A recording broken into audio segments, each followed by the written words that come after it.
3 creepy true horror stories animated, okay?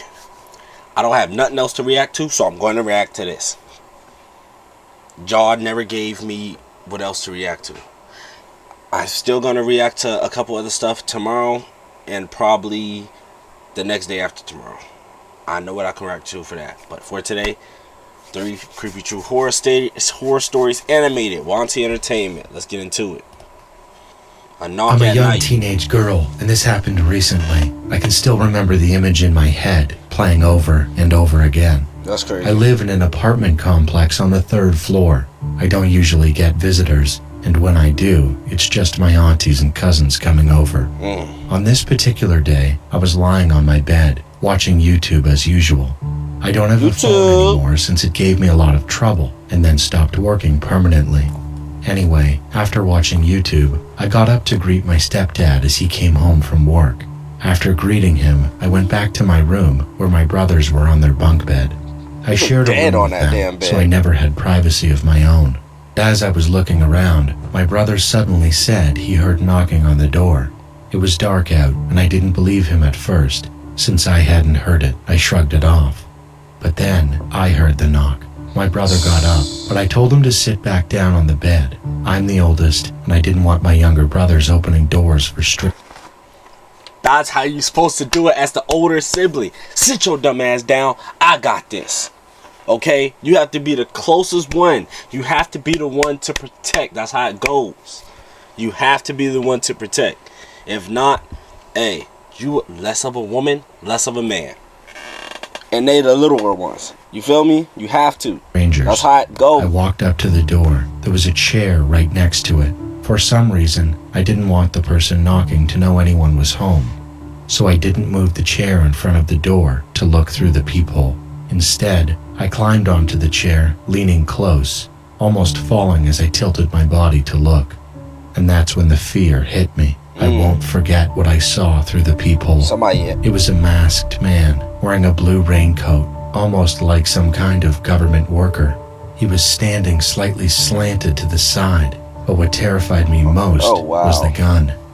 He held it right up to the peephole, almost as if he wanted whoever was looking to see it. Heart racing, I slowly stepped down from the chair. I slipped off my slides so they wouldn't make a sound. Where the dad I turned to my brothers and gestured with my hand, shaping a gun, warning them to be silent. I quickly shut off all the lights and ran into my stepdad's room to tell him what I had just seen. What made it worse was that right before the man came, the electricity went out. And the internet too. That made it feel even scarier. My brothers ended up coming into my stepdad's room as well. We used the flashlight on his phone since the ceiling light in his room didn't work. Bro, where is the stepdad's blick? He don't got one? You can't own a house with no weapon. That's just, you can't. Where's your weapons at, bruh? The house don't have no weapons. No weapons in the house at all. No knife, no chainsaw, no axe, no gun, no BB gun, nothing. And this is why, if you break in that house, everybody's dead. They don't have no weapon. At least have a gun in the house. At least. Just for things just like this. In case something happened, you're going to need to have a gun to put something down. At least have a gun, bro. At least. Like, bro, this don't make no damn sense at all. And now, if he shoot that damn doorknob, busting the house, they're all dead. Then they're just gonna be sitting there, just looking stupid, bro. The knocking continued. My stepdad wanted to check the peephole himself, but I wouldn't let him. I was too scared that even the slightest sound would give us away. We stayed in the room for over an hour. Eventually, it seemed like the man had left, because we heard a little boy and his parents walking into their apartment on our floor. We could also hear kids playing downstairs on the 1st floor. That was when I finally called my mom and asked if we could go to my aunt's house without telling her what had happened. We left in a hurry. Man, that's crazy, bro. I never saw that man again, but the thought still terrifies me. What if I had let my brother open the door? Done for. It would have been over. True local park horror stories. I'm currently 28 years old, but this story happened when I was just 7, and I still remember it to this day. You say you're I 28? used to go to a local park with some friends. We had been going there for almost 2 years, but over the last 5 months, we noticed something strange. Every single day, there was a short, fat, creepy old guy. This nigga right here. That nigga is a pedophile. Don't trust him. He will check you out, try to talk to you, try to get your number, take you to his house, fuck ya, and rape ya. And then, never seen or heard from again. Don't trust him. He's bad news. Sit on a nearby bench. What the hell He'd is he just doing? watch us and other kids for hours with this unsettling grin on his face. We stupidly went there without any parents or guardians, since the park was close to our house and our parents trusted us. This was back in 2003, and we were so young we didn't have phones to call for help. About 2 weeks after we started to feel uncomfortable with him watching us, he finally came over. It was just me and my 3 friends in the park that day. Hold on, how long? About 2 weeks after we started to feel I thought he said 2 months. I'm like, nigga, what? Dang. uncomfortable with him watching us, They he look scared finally as came hell. over. It was just me and my 3 friends in the park that day. He walked can up jump him. and asked us if we wanted to go to his house to play video games and check out his new dog. Since we were Out of all the stuff, you're happy about that? kids, we were foolish, and we agreed. Don't nobody care about your dog, bitch. I don't care about that dog, bruh. Nigga, they probably just going over here just for some video games. No, y'all niggas don't got video games y'all damn self, bruh. It's hectic, bro. It sounded fun, and for a moment we thought maybe he was just a kind guy after all, but we were very wrong. He said his house By the way was the about a nigga was 20-minute looking at y'all, walk y'all shoulda from the known that. park. So, the 4 of us walked with him. About 10 minutes into the walk, a cop car drove by and started to slow down. The passenger cop leaned out the window, staring at us. The man told us to walk faster, saying that way we'd get more time to play games and to see his dog before having to leave. So we picked up the pace. But then, the cop car suddenly made a U-turn, and a loud voice shouted, You there! Freeze! Put your hands on your head! You're under arrest! We froze, confused and scared. The man bolted, but because of his age and size, he didn't get far. One cop tackled him to the ground and cuffed him, while the other officer asked us if we were okay and what had happened. We told him everything. He nodded and said it was very lucky they drove by when they did. Another cop car was called to drive us home, while the first car took the man to the station. The police explained everything to our parents, and from that day forward, we were banned from going to that park. Them damn near banned to going outside. Yeah, I'm not even gonna lie. If you get in that certain type of situation, my parents, especially if I was like their age, my parents wouldn't even let me go outside no more, bro. They wouldn't even let me go outside no more. They'd be like, stay your ass in the house, or make sure you have an adult to come pick you up from this damn house to take you where you need to be. And I need to meet the adult. That's what my parents would say. That is exactly what my parents would say in this situation, bro. That's just how it would go for them. I don't know why. Hey, actually, I kind of do know why. Safety. They would know. They will meet the parent. They would know what the parent is up against. They can trust the parent to decide if they want to let their child go over there or not.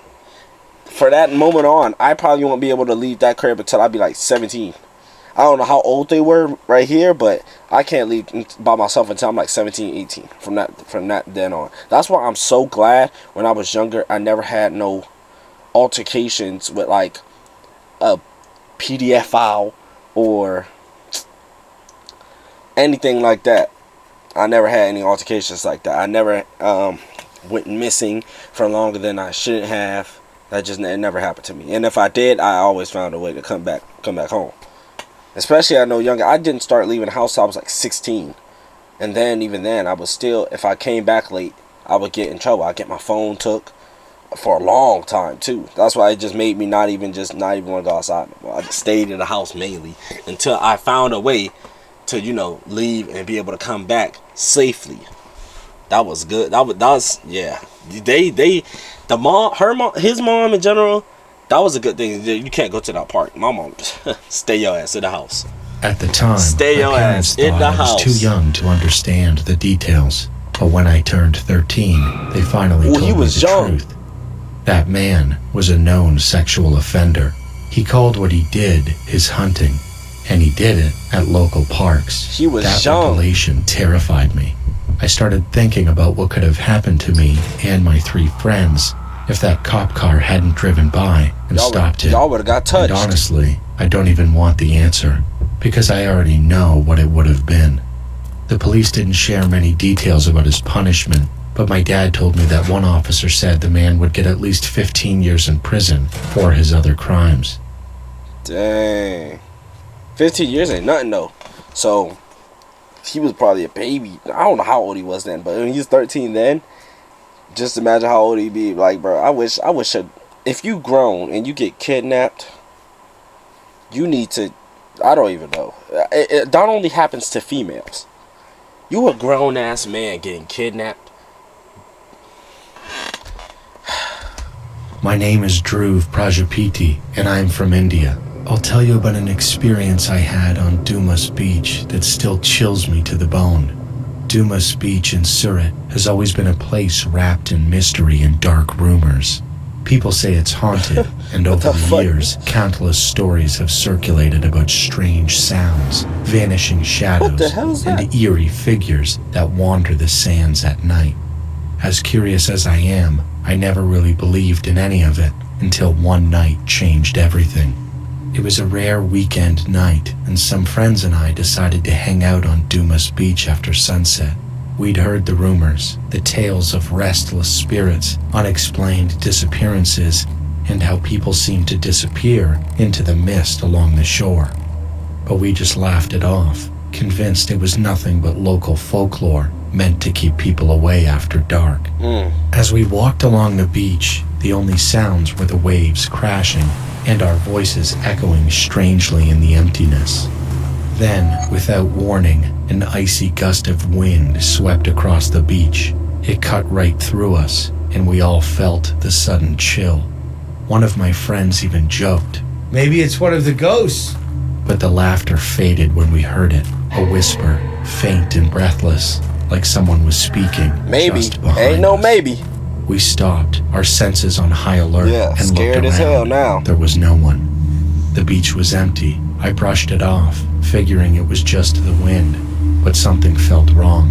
I remember hearing that the beach was once a Hindu burial ground, and that maybe, just maybe, the souls of those buried here hadn't yet found peace. As we walked further, my flashlight started flickering, and a thick, eerie mist began to roll in. It was denser than anything I'd ever seen. Just then, one of my friends gasped and pointed at the ground. Right there is when you turn around and haul ass. Right there is when you turn around and dip. Matter of fact, right when your flashlight start flickering, you should have dipped. And now you about to go through some traumatic experience. There, right in front of us, were footprints, appearing in the sand as though someone invisible was walking straight toward us. Yeah. Our nerves got the better of us, and one of my friends whispered, "Let's get out of here." I didn't need to be told twice, but something, maybe my curiosity or something else, held me back for just a moment longer. I looked down at the footprints moving closer, step by step, almost as if they had intent. And then, for just a brief second, I saw it, a shadowy figure, boy. its hollow eyes Time to staring go. directly at me. The look in its eyes wasn't anger, it was something else, a mix of sorrow and warning. Heart racing, I stumbled back, and my friends and I broke into a run. As we sprinted back, I could hear faint whispers following us, growing louder. Oh my footsteps gosh. closing in behind us.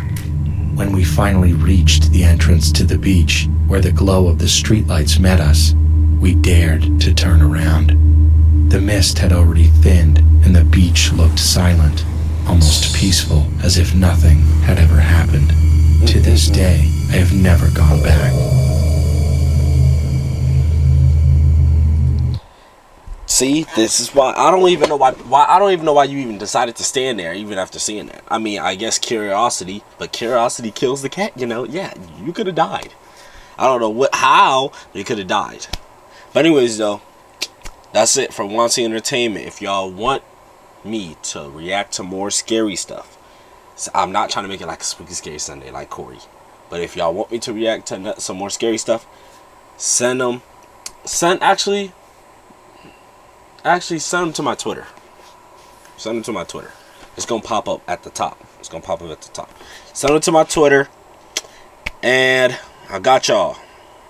I'll catch y'all in the next one.